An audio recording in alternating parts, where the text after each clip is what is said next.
এই দুই সমস্ত 5 ভাগের 4কে উল্টিয়ে লিখতে হবে।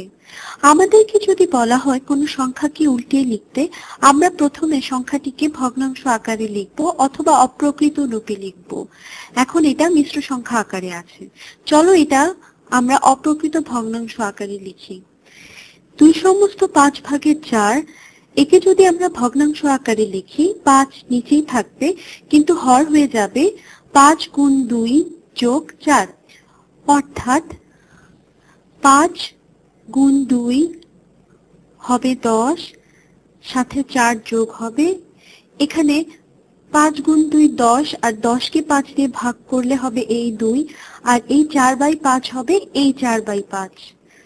তাহলে এটা সমান হবে 5 গুণ 2 যোগ 4 সমান 14, 14 ভাগ 5। তাহলে এই ভগ্নাংশগুলো একই। এটাকে এখানে মিশ্র আকারে লেখা হয়েছে আর এখানে অপ্রকৃত আকারে লেখা হয়েছে, কারণ লব হরের চেয়ে বড়।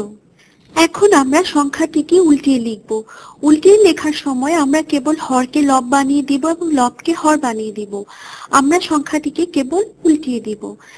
যখন তুমি সংখ্যাটিকে উল্টিয়ে লিখবে রেসিপ্রোকাল, আমরা 14 এর জায়গায় 5 লিখব, অর্থাৎ 14/5 কে উল্টিয়ে 14 এর জায়গায় 5 লিখব আর 5 এর জায়গায় 14 লিখব।